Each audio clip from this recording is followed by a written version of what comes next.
Bonjour à tous, bienvenue dans cette nouvelle vidéo. Aujourd'hui, je vais vous présenter tous les produits que j'utilise pour réaliser une pose complète de A à Z. Et c'est maintenant.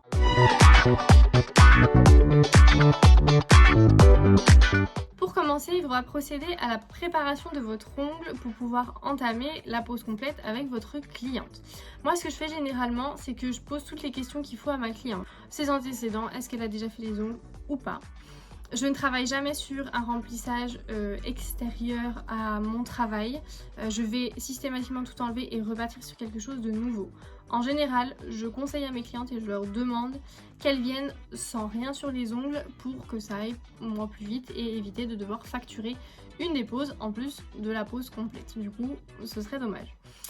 Ensuite, je vais commencer par préparer sa plaque d'ongles en fonction de son type d'ongle. Pour ça, il va falloir des outils. Il va nous falloir des produits adaptés et ensuite il va falloir qu'on puisse avoir un petit peu de main d'œuvre et c'est pour ça qu'on est là. Pour commencer, je vais repousser les cuticules. Pour ça, j'utilise un cuticule de la marque Stalek. Stalek 50/2. Il est très pratique puisque du coup on a un côté pour repousser les cuticules et on a l'autre côté où on a une petite lame, un petit couteau en fait, et cette partie là elle va servir, quand on a repoussé les cuticules, elle va nous servir à venir gratter un petit peu les peaux qui seraient collées et qu'on va pouvoir enlever avant de passer l'embout ponceuse. Moi je travaille beaucoup à la ponceuse, systématiquement je fais ma manucure combinée à la ponceuse. Il ne faut pas utiliser la ponceuse si vous ne savez pas le faire. Moi j'ai pas fait de formation spécifiquement sur la ponceuse, j'ai appris toute seule. Maintenant je me suis entraînée sur moi, beaucoup. Je me suis entraînée sur moi à chaque fois. Je me suis fait mal, puisque au début forcément, quand on sait pas, on se fait mal. Mais il vaut mieux se faire mal à soi que faire mal à sa cliente, enfin je crois. Si l'usage de la ponceuse c'est bien, maintenant si vous avez un très bon repousse cuticule et une bonne lame, vous enlevez quand même une bonne partie des cuticules et c'est plutôt pas mal. Une fois que j'ai repoussé mes cuticules, je vais venir les couper avec un ciseau à cuticule.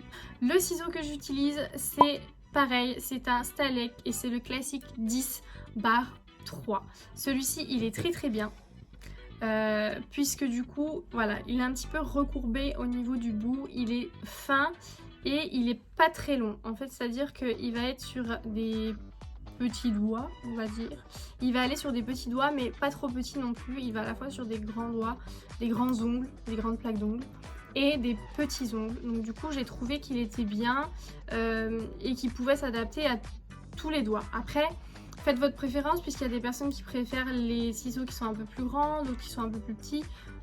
Voilà, tout dépend, mais faites votre préférence. Moi je sais que celui-là il est très bien. Ensuite je vais m'attaquer à la préparation de mes cuticules avec ma ponceuse. Pour ça je vais utiliser différents embouts. En règle générale je vais en utiliser 3, 4 ou 5, ça va dépendre en fait. Ça dépend de la cuticule, s'il y en a beaucoup, s'il n'y en a pas beaucoup. Ça dépend en fait. Je vais commencer par décoller le jupon de la cuticule avec un tout petit embout comme celui-ci. Aiguille on va dire. Il n'est pas non plus hyper fin. Mais je trouve qu'il est très bien pour aller vraiment soulever le jupon de la cuticule. Juste le soulever, on ne vous demande pas de la couper pour l'instant. Juste la soulever pour pouvoir dégager l'ongle et puis savoir où couper et enlever la peau morte. Ensuite, pour conforter le premier travail que j'ai fait, je viens utiliser un deuxième embout qui est un embout en forme d'olive. Celui-ci va m'aider à conforter le travail précédent que j'ai fait avec l'embout ponceuse en fait.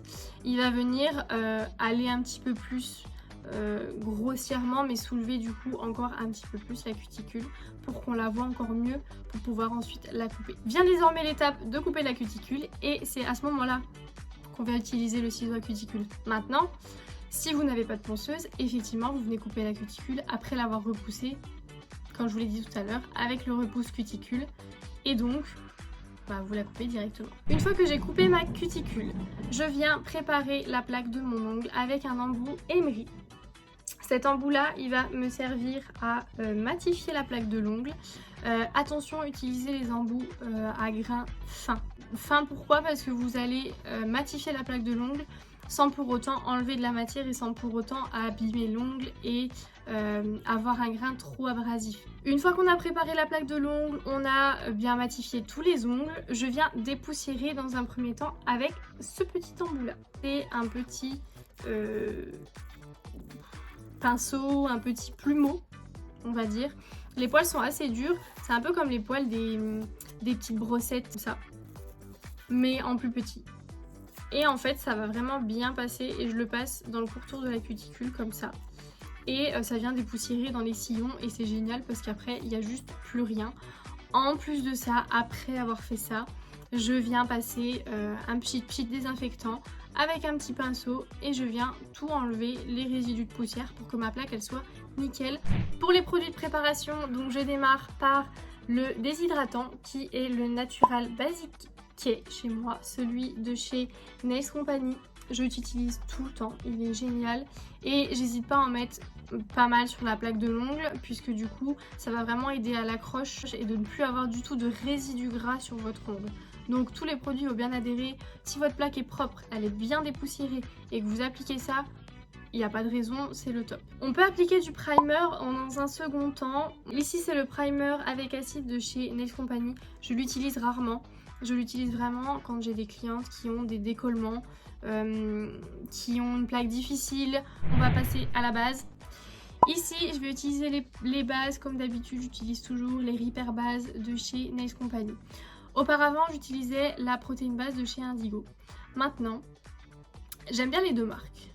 Il n'y a pas de débat là-dessus, mais tout ce qui est produits de préparation, base, gel aussi, tout ce qui est construction, préparation et base, pour moi, c'est Nails Company. Je préfère ces produits-là, que ce soit pour les gels, il y a plus de gel, je trouve. Et la Repair base, elle est géniale. C'est vraiment une tuerie, elle tient super bien, j'ai pas de décollement, elle est rigide, il y a plusieurs teintes, la Milky Pink. Aujourd'hui, il y a même des teintes pêche, il y a des teintes blanc laiteux, que j'ai aussi d'ailleurs. Enfin voilà, il y a vraiment plein de bases colorées qui peuvent être super bien pour faire des gainages sans avoir à remettre une couleur par-dessus. Donc tout ce qui est produit de préparation, gel, etc., construction, pour moi c'est Nails Company. Après pour tout ce qui est couleur, c'est vrai que j'ai toujours un petit penchant pour Indigo puisqu'ils ont quand même des collections qui sont géniales. Ils ont vraiment toujours des couleurs qui sont différentes. La dernière collection, la collection d'automne, elle est crazy en fait, du coup, elle porte bien son nom. Elle est vraiment trop bien. Donc là-dessus, voilà, c'est mon avis. Après, chacun son avis, mais voilà, c'est le mien. Et surtout, on ne touche pas les peaux. Ne touchez surtout pas les peaux avec la base parce que ça risque de créer des décollements et après c'est fichu. Une fois la base posée, on va placer donc ce qui va nous servir à faire le rallongement. Moi j'utilise des chablons, je n'utilise pas du tout la méthode des capsules. Je l'ai utilisée au tout début, mais vraiment pas longtemps en formation. On a appris les capsules, mais on a appris aussi un petit peu le chablon. Les chablons, ici j'utilise les chablons Nails Company, ceux qui sont déjà prédécoupés parce qu'ils sont vraiment bien. Maintenant je les redécoupe en fonction de l'ongle de ma cliente. S'il y a besoin de redécouper, je redécoupe. S'il n'y a pas besoin, je ne redécoupe pas. Mes cheveux partent en live, c'est n'importe quoi. Il fait super beau aujourd'hui. Enfin, donc ces chablons ils sont vraiment bien. Les chablons Indigo sont pas mal aussi, les violets. C'est que Camille FRS a aussi sorti sa gamme de chablons que je testerai quand j'aurai fini ça. J'ai que des bons retours, donc les prochains ce sera certainement ceux-là. Camille, si tu passes par là, bisous.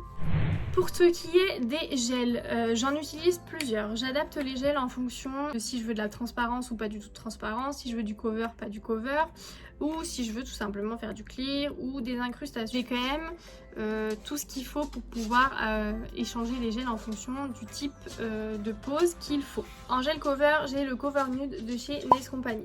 Celui-ci, la couleur ne me plaît pas trop, mais bon, ça à la limite c'est pas bien grave, mais c'est surtout que je trouve que la texture est très bizarre. Il est pas hyper auto-égalisant, il est pas non plus non auto-égalisant, vous voyez il coule, mais il faut quand même un certain temps. Moi, de ce que j'ai ressenti sur ce gel là, c'est que il colle beaucoup au pinceau. C'est vrai que quand je l'applique, j'avais du mal à faire décrocher le pinceau du gel et du coup ça me gêne un peu parce que je trouve qu'on perd du temps. Au limage il est génial, par contre il se lime vraiment très très bien, mais c'est vrai qu'à l'application on perd quand même un petit peu de temps. Moi c'était pas un de mes préférés, la texture je l'apprécie. La texture, je l'apprécie pas trop. Ensuite, un indispensable qu'il faut avoir dans sa collection, c'est un clear, donc un gel transparent. Donc ici, c'est également un Nails Company que je vous présente, c'est le Perfect Shape Expert Clear. Ici, le Expert Clear, je l'ai en petit pot parce que j'utilise pas tellement de gel clear. Mes constructions, je les fais rarement en clear, je les fais surtout au gel de couleur. Je sais pas pourquoi, c'est comme ça, j'ai l'impression de mieux voir au final. Maintenant, celui-là, j'utilise pour faire mes incrustations par exemple. Il est très bien, la viscosité elle est moyenne, il se travaille bien mais il coule pas trop non plus, donc celui-ci pour le coup je l'aime bien.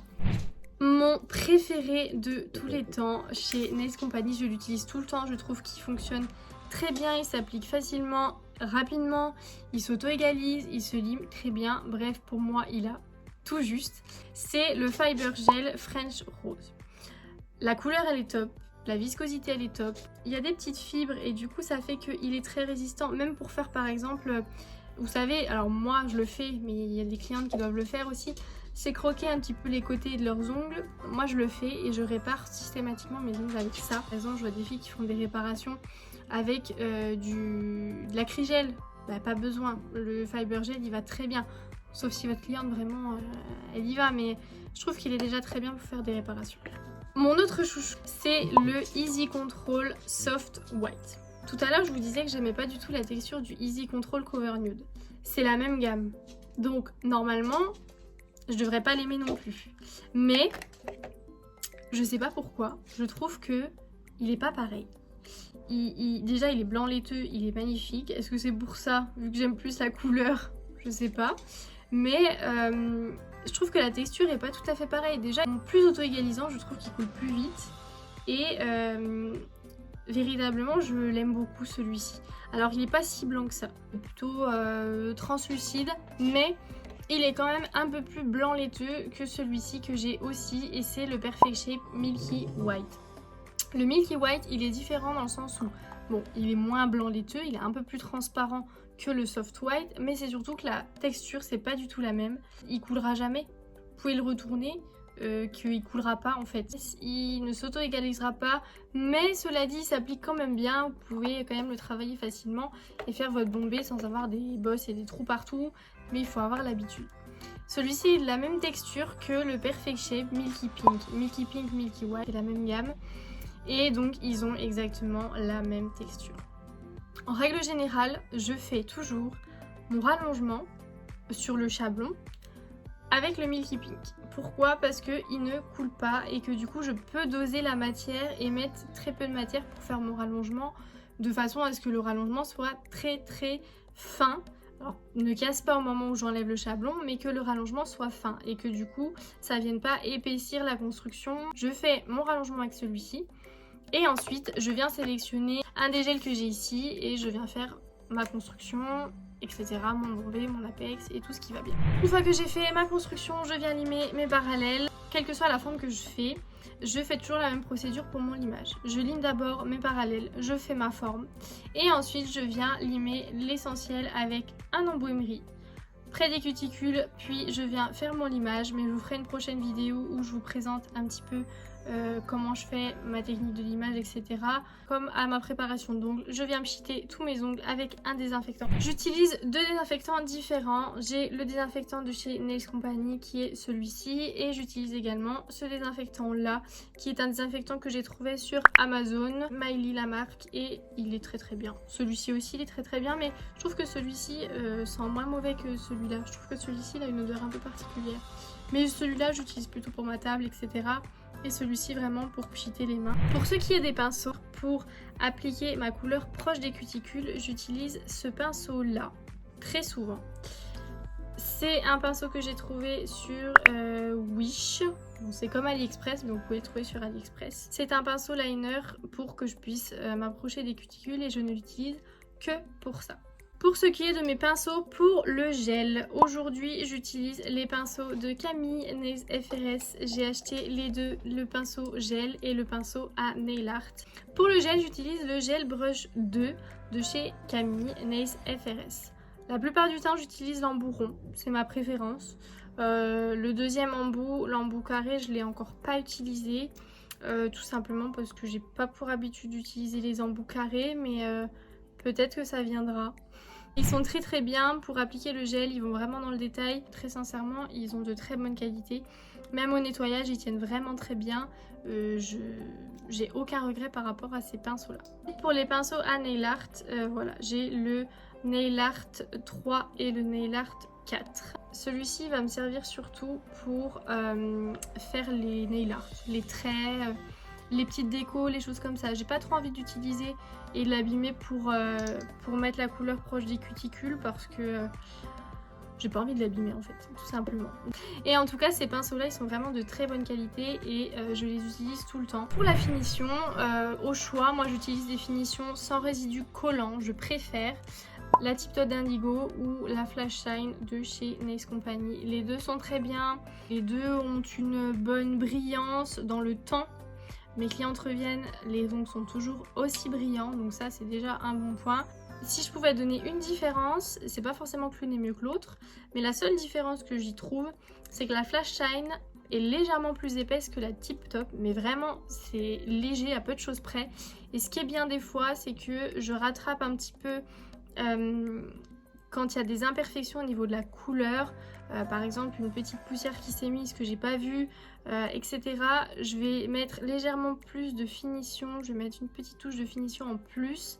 Je vais retourner l'ongle de la cliente pour que ça fasse un beau gainage, un beau fil de lumière et que ça rattrape un petit peu les derniers petits dégâts. Mais voilà, les deux sont très bien, je les utilise les deux. Tout en sachant que j'ai toujours un pot pour paillettes, un pot pas pour paillettes, un pot pour les couleurs rouges, un pot pas pour les couleurs rouges parce que j'ai remarqué que les couleurs rouges, même si elles catalysent très bien, ça laisse toujours un résidu sur le pinceau de la finition et c'est pas très pratique. Si vous faites du blanc derrière, bah, vous allez laisser du rouge aussi, donc c'est pas très cool. Donc je fais toujours ça, j'ai toujours un pot normal, un pot paillettes et un pot pour le rouge. J'en ai fini avec cette vidéo, je vous ai présenté à peu près tout ce que j'utilise moi en termes de produits pour faire mes poses. Si vous avez des questions, n'hésitez pas à me les poser en commentaire, je serai ravie d'y répondre. N'hésitez pas à vous abonner à ma chaîne également et à vous abonner également à mon compte Instagram sur lesquels je partage beaucoup de choses et sur lesquels je suis présente au quotidien. Donc n'hésitez pas à venir suivre mon quotidien et je vous dis à très vite pour des nouvelles vidéos. Salut!